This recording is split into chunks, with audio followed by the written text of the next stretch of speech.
कभी किसी चमकते हुए सपने ने आपको इतना आकर्षित किया है कि आपने अपनी नौकरी छोड़ दी, जिंदगी की सारी जमा पूंजी दांव पर लगा दी और फिर एक दिन वही सपना आपको कंगाल बना गया? यही कहानी है एक ऐसे इंसान की जिसने पापड़ निर्माण यूनिट में 15 लाख रुपए लगाकर सोचा था कि वो अपनी और अपने परिवार की तकदीर बदल देगा। लेकिन जिंदगी ने उसे एक ऐसा सबक दिया जो शायद वो कभी भूल नहीं पाएगा। कहानी की शुरुआत होती है एक छोटे से ऑफिस से, जहां वो हर रोज सुबह 9 बजे जाता और शाम को 6 बजे लौटता। तनख्वाह ठीक ठाक थी, लेकिन उसके भीतर कुछ और करने की आग जल रही थी। वो सोचता, क्या जिंदगी सिर्फ सैलरी पर टिके रहने के लिए है? क्या मैं कुछ बड़ा नहीं कर सकता? एक दिन जब ऑफिस में उसका बॉस उसे बिना वजह डांट रहा था, तभी उसके मन में एक फैसला हुआ, अब मैं खुद का काम करूंगा। वो घर लौटा, इंटरनेट पर बिजनेस आइडिया ढूंढने लगा। उसके सामने कई विकल्प आए, कपड़े का काम, फूड प्रोसेसिंग, छोटा मैन्युफैक्चरिंग यूनिट। लेकिन एक आइडिया उसके मन में अटक गया, पापड़ निर्माण। उसे लगा, पापड़ तो हर घर में खाते हैं, ये तो कभी बंद न होने वाला धंधा है।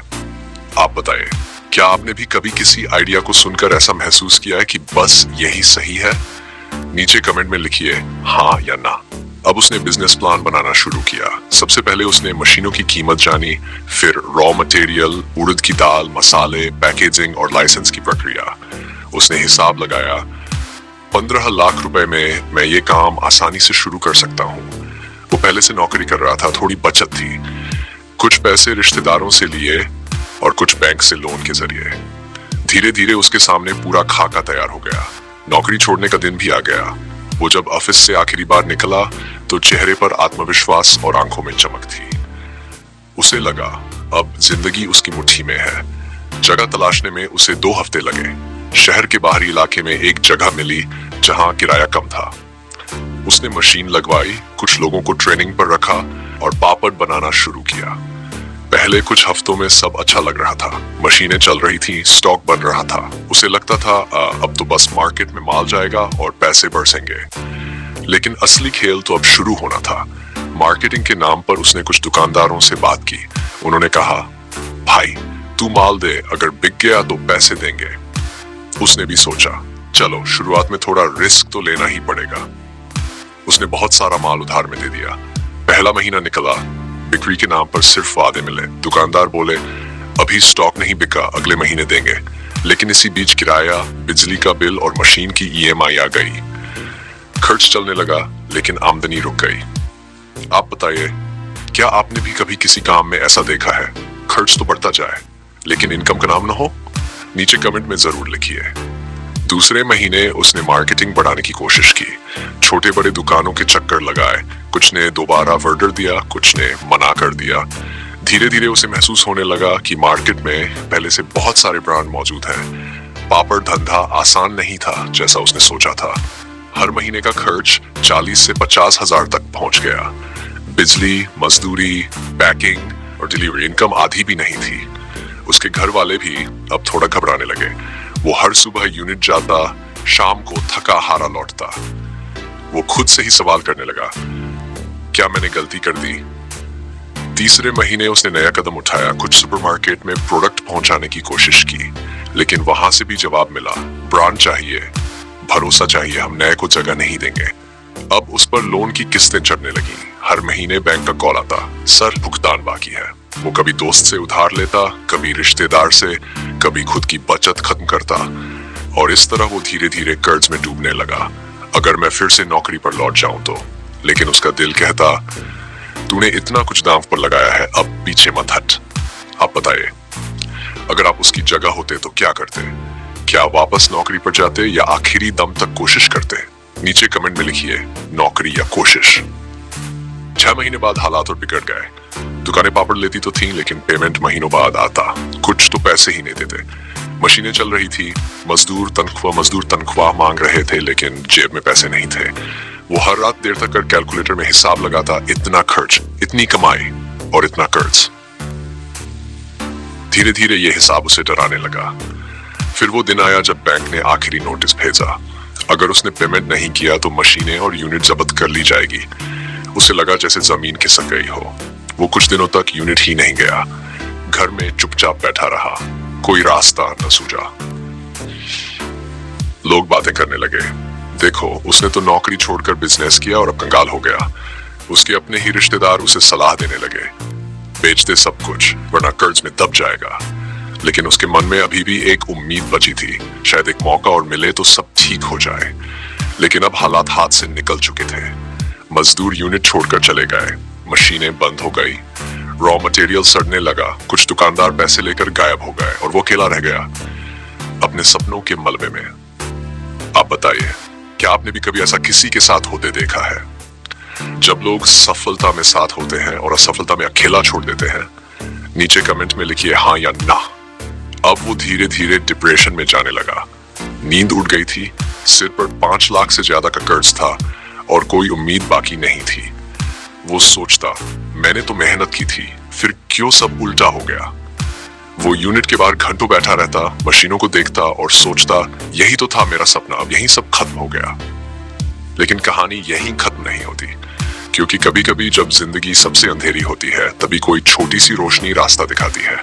एक दिन उसे एक पुराना ग्राहक मिला जिसने कहा, तेरे पापड़ की क्वालिटी बहुत अच्छी थी, अगर तू चाहे तो छोटा पैमाना रखकर दोबारा कोशिश कर। अब उसके सामने एक नई उलझन थी। एक तरफ कर्ज का बोझ, टूटा हुआ आत्मविश्वास और बिखरे सपने, दूसरी तरफ एक नई शुरुआत की हल्की सी उम्मीद। क्या वो दोबारा इस धंधे में लौटेगा? क्या इस बार वो कोई अलग रणनीति बनाएगा या फिर हमेशा के लिए बिजनेस छोड़ देगा?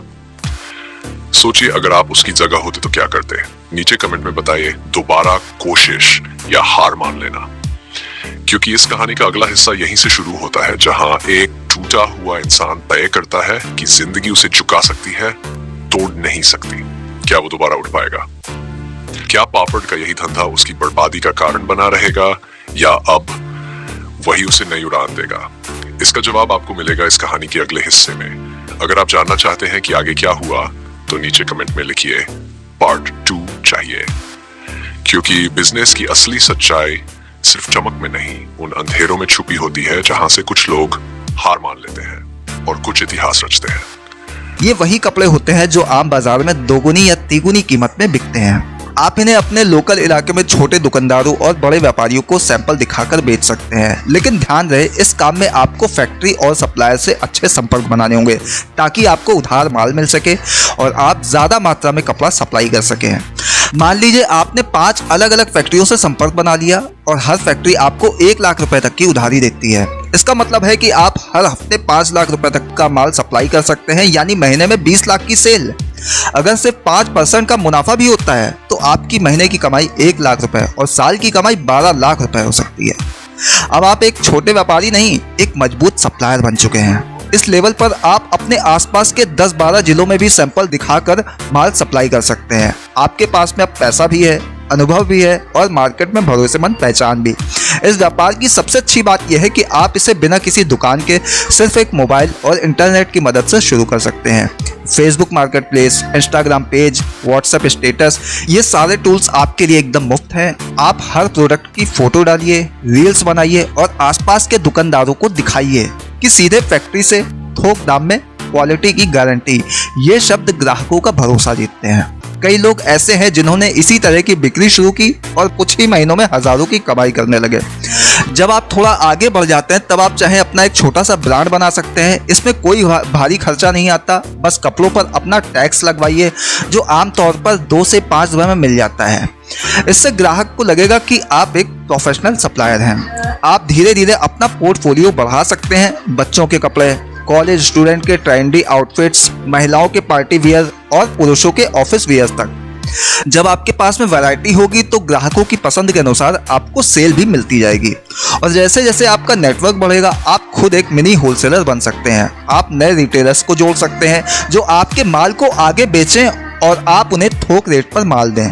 यहीं से शुरू होता है असली ग्रोथ का रास्ता। एक और बात जो बेहद महत्वपूर्ण है, क्वालिटी।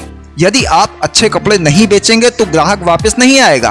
इसलिए हर बार नया स्टॉक लाने से पहले 2-3 पीस का सैंपल जरूर मंगवाइए। फैशन इंडस्ट्री में हर 15 दिन में नया ट्रेंड आता है। अगर आप समय के साथ में खुद को अपडेट रखते हैं तो आप हमेशा एक कदम आगे रहेंगे। और आज के दौर में तो ये और भी आसान हो गया है। सोशल मीडिया का ज़माना है। अगर आप कैमरे के सामने बोलना जानते हैं तो कपड़ों की अनबॉक्सिंग वीडियो भी बना सकते हैं, ट्रायल वीडियो डाल सकते हैं। इससे आपका भरोसा बढ़ेगा और ग्राहक भी जुड़ेंगे। एक दिन ऐसा भी आएगा जब लोग खुद आपसे संपर्क करेंगे, भाई आपके पास में नया स्टॉक आया क्या। ये दिन तभी आएगा जब आप पूरी ईमानदारी, समझ और मेहनत से इस बिजनेस को अपनाएंगे। वीडियो पसंद आया हो तो लाइक कीजिए, शेयर कीजिए और ऐसे ही बिजनेस आइडियाज के लिए जुड़े रहिए। फिलहाल के लिए इतना ही, दीजिए इजाजत। नमस्कार।